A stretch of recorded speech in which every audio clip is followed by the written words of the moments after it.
दोस्तों, विजय इकोनॉमिक्स वाला में आप लोग का स्वागत है। आज हम इकोनॉमिक्स का क्वेश्चन देखते हैं जो झारखंड म्यूनसिपल के लिए इम्पोर्टेंट है तथा झारखंड के अन्य सभी एग्ज़ाम के लिए। तो आइए देखते हैं। जीएसटी शासन के अंतर्गत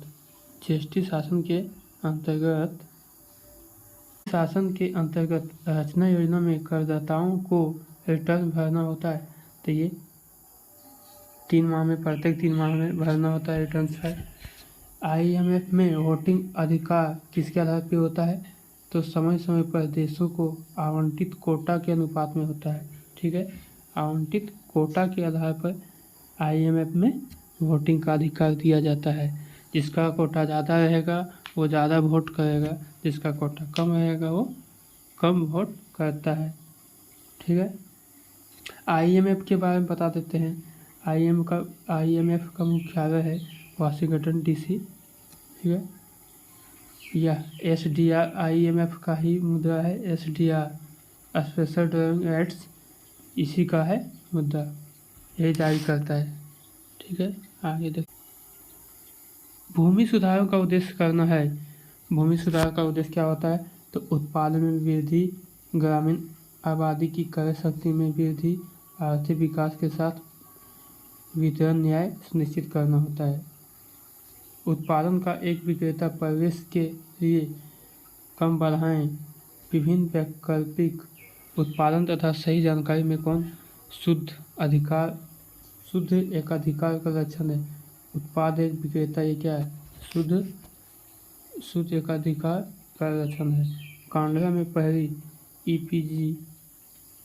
EPZ की स्थापना कब हुई थी? तो 1965 में EPZ की स्थापना हुई थी। इकोनॉमिक स्पेसिफाइक जोन होता है। इकोनॉमिक स्पेसिफाइक जोन 1965 में कांडला बंदरगाह। आगे अगस्त 2017 के RBI में, ये तो करंट अफेयर है, आगे देखते हैं। क्या अगस्त 2017 में RBI में MCLR का अध्ययन करने के लिए एक अतिरिक्त अध्ययन सामूहिक का गठन किया गया? किसके लिए? कि यह मौद्रिक नीति का संरक्षण में सुधार के लिए किया गया था।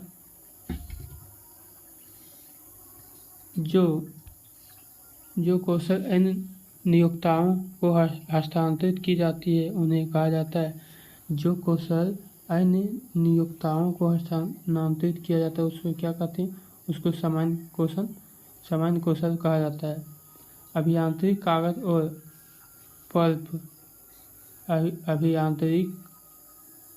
और पल्प, टेक्सटाइल, तापीय ऊर्जा उद्योगों में कौन सा भारत में पानी का सबसे बड़ा उपभोक्ता है?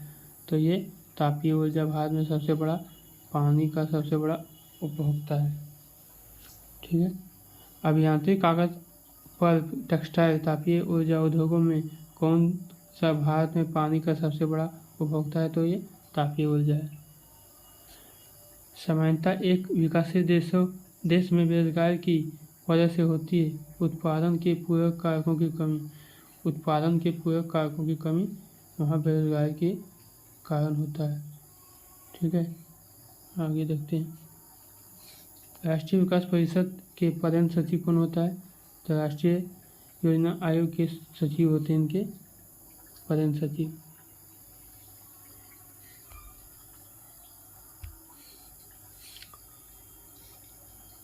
डेबिट और क्रेडिट की दृश्य और अदृश्य मद का हिस्सा है, भुगतान देय का हिस्सा है। ठीक है, कहा है कि डेबिट और क्रेडिट की दृश्य और अदृश्य मद किसका हिस्सा है? तो भुगतान देय का हिस्सा है। भारत चीन और बाद में भारत पाकिस्तान युद्ध के कारण कौन सी पंचवर्षीय योजना विफल रही? तो थर्ड पंचवर्षीय योजना विफल रही। किसके कारण? तो फर्स्ट पंचवर्षीय योजना कब हुआ था? स्टार्ट 1951 से 1956, सेकेंड हुआ था 1956 से 61 और तीसरा हुआ था 1961 से 66। तो थर्ड पंचवर्षीय योजना बाधित हुआ था। किसके कारण? भारत चीन हुआ था 62 में युद्ध, फिर 65 में हो गया था भारत पाकिस्तान का युद्ध। भारत पाकिस्तान 65, भारत चीन 62, जिसके कारण थर्ड योजना में बाधा आया था। ठीक है, आइए मंदी होता है। मंदी क्या है? मांग की पर्याप्त मात्रा में कमी के कारण उत्पादन और रोजगार में कमी। मंदी क्या स्थिति है? उत्पादन एकदम कम हो जाता है, मतलब डिमांड ही नहीं रहता है, तो उत्पादन क्या होगा? जब उत्पादन नहीं होता है तो लोगों को काम नहीं मिलता है, जब काम नहीं मिलता है तो सबके पास पैसा नहीं रहता है, तो वो मंदी की स्थिति कहा जाता है। मंदी। डिफ्लेशन, एक होता है इन्फ्लेशन, एक होता है डिफ्लेशन। आगे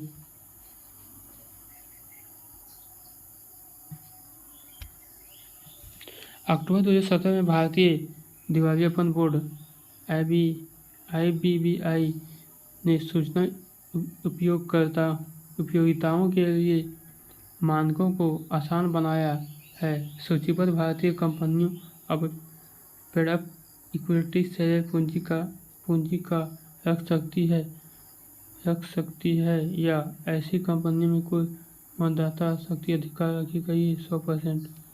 ठीक है, कहा है कि अक्टूबर 2017 में भारतीय दिवालियापन बोर्ड IBBI ने सूचना उपयोगिताओं के लिए मानक को आसान बनाया है। सूचीबद्ध भारतीय कंपनियों अब पेड-अप इक्विटी शेयर पूंजी का 100% रख सकती है। ये कंपनियों में कोई मतदाता का अधिकार रखी गई है।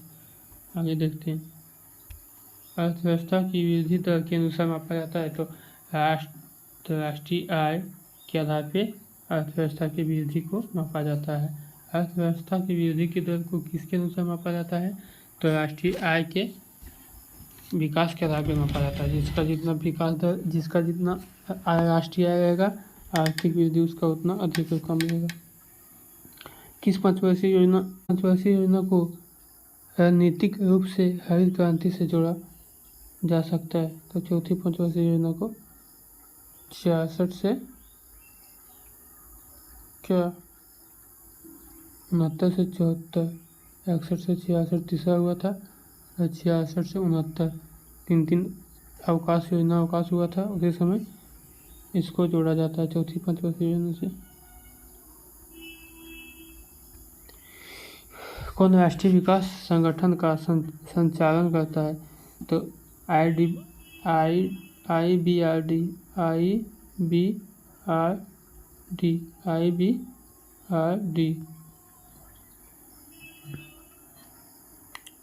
International bank of reconstruction organisation इसका होता है फुल फॉर्म। ठीक है, कौन सा अंतर्राष्ट्रीय विकास संगठन IDA का संचालन करता है? तो IDA का संचालन IBRD करता है। IBRD करता है IDA का संचालन। भारत में कृषि फसलों के लिए न्यूनतम समर्थन मूल्य का निर्णय कौन लेता है? कृषि CACP। ठीक है, कृषि लागत और मूल्य आयोग लेता है इसका निर्णय।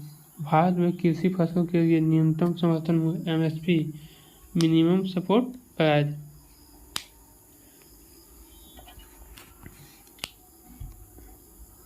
ये लेता है कृषि लागत और मूल्य आयोग। नेक्स्ट देखते हैं। अक्टूबर 2017 में सेबी ने स्टॉक एक्सचेंज को उन कंपनियों पर कितना दंड जुर्माना लगाने का निर्देश दिया जो न्यूनतम सार्वजनिक शेयरधारकों का मापदंडों को पालन नहीं करते हैं? तो ये करंट अफेयर का क्वेश्चन है। 5,000 रुपये प्रतिदिन के हिसाब से लगाया था जुर्माना। Brunei, Darussalam, Cambodia, Vietnam, Bharat में कौन सा ASEAN का सदस्य नहीं है? भारत इनमें से कौन सा किसका नहीं? तो ASEAN का सदस्य नहीं है। खरीदार का बाजार उस स्थान को दर्शाता है जहां मांग आपूर्ति से अधिक होता है। खरीदार बाजार उस स्थान को दर्शाता है जहां मांग आपूर्ति से अधिक है। ठीक है, किसी कंपनी के डिबेंचर धारक इसके होते हैं, किसी कंपनी के डिबेंचर धारक क्या होते हैं, इसके होते हैं ऋणदार होते हैं। किसी कंपनी के डिबेंचर धारक इसके ऋणदार होते हैं। करेंसी नोट और 1 रुपये के सिक्के और कम मूल्य के नोट पर किसका हस्ताक्षर होता है, किसके द्वारा जारी किया जाता है, तो वित्त मंत्रालय के द्वारा। करेंसी नोट और करेंसी नोट मीन्स सिक्का, मतलब 1 रुपये का, 1 रुपये के सिक्के और कम मूल्य के नोट जो भी होता है वो वित्त मंत्रालय के द्वारा छापा जाता है, लेकिन अभी ऐसा कोई नहीं चल रहा है। ठीक है, आगे देखते हैं। डी इंडस्ट्रियलाइजेशन का अर्थ है, डी इंडस्ट्रियलाइजेशन का अर्थ क्या होता है, स्वयं औद्योगिक क्षेत्र से सेवा क्षेत्र में संचार, यानी कि स्वयं का कम प्रयोग करके मशीन का ज़्यादा प्रयोग किया जाता है, उसे डी इंडस्ट्रियलाइजेशन कहा जाता है। डी इंडस्ट्रियलाइजेशन का अर्थ कह सकते हैं कि पहले मजदूर से काम किया जाता था ज़्यादा से ज़्यादा, अब मशीन से होने लगा है, तो ये क्या हो गया, टेक्निकल युग आ गया, डिजिटल, तो उसको कह सकते हैं हम डी इंडस्ट्रियलाइजेशन। आगे देखते हैं। भारतीय श्रमिक पश्चिमी देशों के मजदूरों की तुलना में कम कुशल क्यों हैं। भारतीय श्रमिक पश्चिमी देशों के मजदूर, निरक्षरता का उच्च स्तर है, वहाँ श्रम होता है वो टेक्निकल होता है, लेकिन यहाँ जो होता है वो केवल शरीर से होता है। ठीक है, तो निरक्षरता का उच्च स्तर है। दक्षिण एशियाई विश्वविद्यालय SAU, South Asian University, SAARC देशों का संयुक्त सार्क विश्वविद्यालय में स्थापित की गई, तो नई दिल्ली में दक्षिण एशियाई विश्वविद्यालय सार्क देशों का संयुक्त सार्क विश्वविद्यालय स्थापित किया है नई दिल्ली में। आगे देखते हैं। 8वीं, 9वीं, 10वीं, 11वीं पंचवर्षीय योजना में से किस पंचवर्षीय योजना में वृद्धि दर का लक्ष्य पार हो गया था, तो 9वां पंचवर्षीय योजना में वृद्धि, 8वां, 9वां, 10वां, 11वां में पूछेगा तो 9वां जो है वृद्धि दर लक्ष्य को पार किया था। ठीक है, अब स्वतंत्र भारत का पहला केंद्रीय बजट किसने प्रस्तुत किया था, तो R.K. सेनमुखम सेठी ने, R.K. सेनमुखम सेठी ने पेश किया था स्वतंत्र भारत का पहला केंद्रीय बजट। ठीक है, आगे देखते हैं।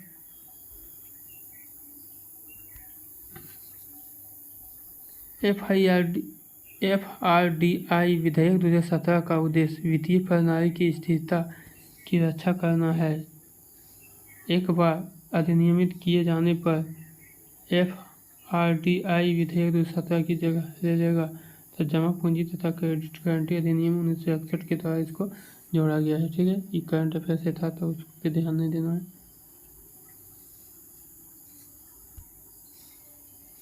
मुद्रा परिवर्तनीयता की अवधारणा अपने मूल रूप से आरंभ में आई, मूल रूप मतलब कब से, किसके बाद से आया, तो ब्रिटेन वुड्स समझौता में आरंभ किया गया था।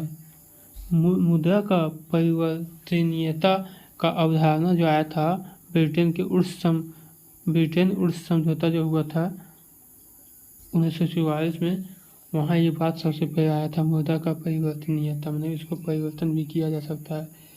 भारत ने सिक्कों की दशमलव प्रणाली को खालिस्तान में परिवर्तन किया, तो कब परिवर्तन किया, भारत ने सिक्कों की दशमलव प्रणाली को कब बदला, तो 1957 में बदला। भारत ने सिक्कों की दशमलव प्रणाली को अप्रैल 1957 से परिवर्तित किया। जुलाई 2017 में केंद्र सरकार ने हिंदू अविभाजित परिवार के लिए प्रत्येक वर्ष में सॉवरिन गोल्ड ऋण पत्र योजना स्टार्ट किया था। इसके अंतर्गत निवेश की सीमा कितना की निर्धारित किया गया था, तो 4 किलो सोना निवेश कर सकते हैं। किसके तहत, हिंदू अविभाजित परिवार के लिए प्रत्येक वित्तीय वर्ष में सॉवरिन गोल्ड ऋण पत्र, सोना दीजिए और क्या लीजिए, पैसा ले लीजिए लोन, सॉवरिन गोल्ड ऋण पत्र जारी किया था। इसके तहत कितना रखा गया था, 4 केजी सोना। मई 2017 में ऑल इंडिया WPI थोक WPI हॉल प्राइस इंडेक्स, ठीक है, का आधार वर्ष 2005 से संशोधित करके क्या किया गया, तो 2011-12 अब कर दिया गया है। हॉल प्राइस इंडेक्स का मान संशोधित करके पहले 2004-05 था, कब किया गया था, 2017 में किया गया था, ठीक है। 2017 से हो गया ये 11-12, अभी आधार वर्ष पूछेगा तो 11-12 मारना है। जन्म प्रमाण पत्र, बॉन्ड, स्टॉक, वाणिज्यिक पत्र में से किसी वित्तीय लेनदेन के रूप में निर्दिष्ट ऋण साधन नहीं कहा जाता है। तो स्टॉक एक्सचेंज को क्या नहीं कहा जाता है, स्टॉक एक्सचेंज को नहीं कहा जाता है क्या। जन्म प्रमाण पत्र, बॉन्ड, स्टॉक, वाणिज्यिक पत्र में से किसी वित्तीय लेनदेन के रूप में निर्दिष्ट ऋण नहीं कहा जा सकता है। स्टॉक को निर्दिष्ट ऋण नहीं कहा जाता है, बाकी सबको कहा जाता है, ठीक है। पहली, दूसरी, तीसरी योजना में से किस पंचवर्षीय योजना के दौरान कृषि उत्पादन की विकास दर नकारात्मक रहा था, तो थर्ड पंचवर्षीय योजना 61 से 66। चीन और पाकिस्तान तथा भारत चीन के बीच में लड़ाई हो गया था, जिसके कारण ये असफल रहा था।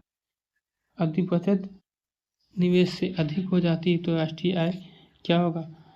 अगर बचत सेविंग इन्वेस्टमेंट से ज़्यादा हो जाएगा तो क्या होगा, तो राष्ट्रीय आय स्थिर रहेगी। अगर सेविंग ग्रेटर देन इन्वेस्टमेंट तो राष्ट्रीय आय स्थिर रहेगी राष्ट्रीय आय। चक्रीय बेरोजगारी का अर्थ है व्यापार चक्र में मंदी के दौरान बेरोजगारी। चक्रीय साइकिल होता है एक साइक्लिक अनएम्प्लॉयमेंट, उसका अर्थ होता है व्यापार चक्र में मंदी और मंदी के दौरान बेरोजगारी। व्यापार चक्र में मंदी भी है और बेरोजगारी भी है, उसे चक्रीय बेरोजगारी कहा जाता है, ऐसा शहरी क्षेत्र में देखा जाता है। दूसरा, पांचवा, छठा, सातवां योजनाओं में से कौन सी पंचवर्षीय योजना भोजन, काम और उत्पादकता पर केंद्रित थी, तो सातवीं पंचवर्षीय योजना क्या था, भोजन, काम और उत्पादकता पर केंद्रित थी सातवीं पंचवर्षीय योजना।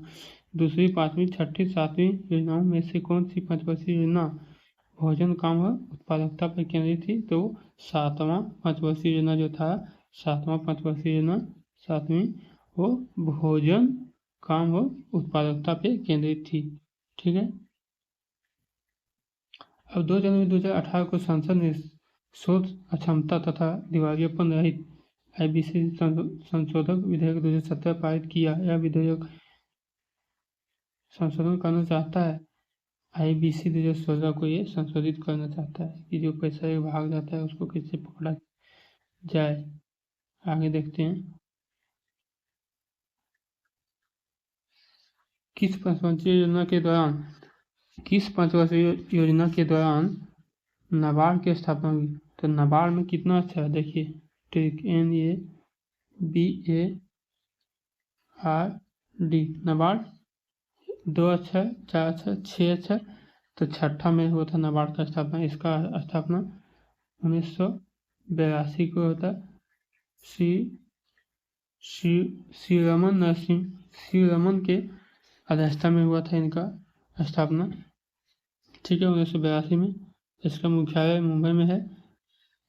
नाबार्ड यह ऋण देता है ग्रामीण विकास क्षेत्र में, पंचवर्षीय योजना की आंतरिक वित्त पोषण के लिए सरकार पर निर्भर करती है, तो कौन निर्भर करती है, सार्वजनिक उधार और घाटे की वित्त व्यवस्था। पंचवर्षीय योजनाओं के आंतरिक वित्त पोषण के लिए सरकार पर निर्भर करती है, तो सार्वजनिक उधार और घाटे की वित्त व्यवस्था जो सरकार पे पंचवर्षीय योजनाओं के आंतरिक वित्त पोषण के लिए सरकार पर निर्भर करती है, सार्वजनिक उधार और घाटे की वित्त व्यवस्था। नई आर्थिक नीति 1991 के दौरान भारत के वित्त मंत्री कौन थे, तो 1991 की नीति लाने का काम किए थे मनमोहन सिंह, बहुत बड़े इकोनॉमिस्ट हैं ये। उधार LPG इन्हीं का लाने का ज़्यादा योगदान है भारत में। मिश्रित अर्थव्यवस्था पे इन्होंने ही बल दिए थे। समानांतर अर्थव्यवस्था कालाधन का अस्तित्व क्या है? मौद्रिक नीतियों को कम प्रभावी बनाना। कम प्रभावी, जैसे कालाधन मौद्रिक नीति जो है उसको कम प्रभावी बना देता है। सॉफ्ट करेंसी का अर्थ क्या है? वह मुद्रा जिनकी आपूर्ति मांग की अपेक्षा अधिक हो। वह मुद्रा जिसकी आपूर्ति मांग की अपेक्षा अधिक हो, ठीक है, उसे सॉफ्ट करेंसी कहते हैं। सॉफ्ट करेंसी वह मुद्रा जिसकी आपूर्ति मांग की अपेक्षा अधिक हो, आसानी से उपलब्ध हो, सॉफ्ट करेंसी हो गया। भारतीय जीवन बीमा की स्थापना 1956 में। भारतीय जीवन बीमा की स्थापना 1956 में हुआ था। मिड डे मील स्कीम के बारे में कौन सी एक बात सही नहीं? स्कूल में स्वच्छता बढ़ाने के लिए, ऐसा नहीं, स्वच्छता बढ़ाने के लिए नहीं किया गया था, साक्षरता दर को बढ़ाने के लिए मिड डे मील स्टार्ट किया गया था। भारत की राष्ट्रीय आय में सबसे कम योगदान किस क्षेत्र का है? पहले जिसका ज़्यादा था उसका अब कम हो गया है।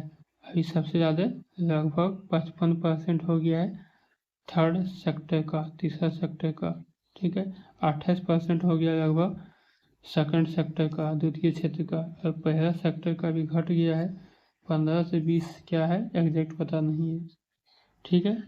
आगे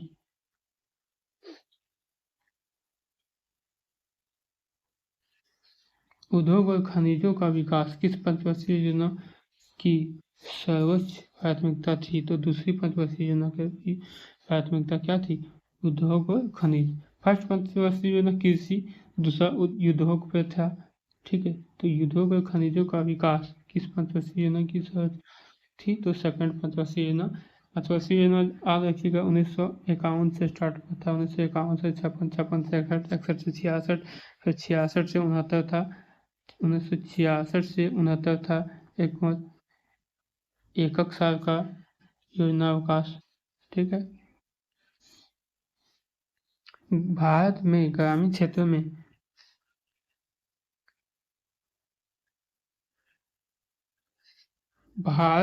क्षेत्रों में कौन सी बेरोजगारी अधिक पाई जाती है? तो मौसमी और आदर्श बेरोजगारी। सीजनल और क्या है ये? आदर्श बेरोजगारी का होता है इंडस, इसका ध्यान में नहीं आ रहा है। आदर्श बेरोजगारी दोनों पाया जाता है सबसे ज़्यादा। बुल एंड बियर शाब्दिक अर्थ किससे संबंधित है? तो स्टॉक मार्केट से संबंधित है बुल एंड बियर, ठीक है। किस राज्य ने सबसे पहले रोजगार गारंटी योजना की शुरुआत की? तो महाराष्ट्र में सबसे पहले रोजगार गारंटी योजना का स्टार्ट हुआ था। महाराष्ट्र में सबसे पहले रोजगार गारंटी योजना का शुरुआत महाराष्ट्र ने किया था। सबसे पहले रोजगार गारंटी योजना का शुरुआत, ठीक है। किसे विश्व बैंक के सॉफ्ट लोन विंडो के रूप में जाना जाता है? आईडीए को सॉफ्ट लैंडिंग के रूप में कहा जाता है। इंटरनेशनल डेवलपमेंट एसोसिएशन आईडीए, इसका संचालन करता है आईबीआरडी। भारत सरकार ने इस शिक्षा को बढ़ावा देने के लिए डिजिटल पहल की शुरुआत की। कौन सा इस पहल का हिस्सा है? स्वयं Prabha national digital library. Bharat सरकार ने इस शिक्षा को बढ़ावा देने के लिए डिजिटल पहल की शुरुआत की। कौन सा इस पहल का हिस्सा है? स्वयं प्रभा नेशनल डिजिटल लाइब्रेरी, ठीक है। इंडोनेशिया की मुद्रा क्या है? रुपया। हम लोग का है रुपया, उसका है रुपया, या में हाथ जोड़ गया है तो इंडोनेशिया बन गया है। भारत में मुद्रास्फीति मापा जाता है, तो ये उपभोक्ता मूल्य सूचकांक के आधार पे मापा जाता है। तो आज यहीं तक दोस्तों, अच्छा लगता है तो लाइक कीजिए, सब्सक्राइब कीजिए, ताकि आगे वीडियो भी बना सकते हैं। कुछ भी फायदा हुआ तो फीडबैक दीजिए कैसा है क्लास, आगे कंटिन्यू रखें या नहीं। धन्यवाद।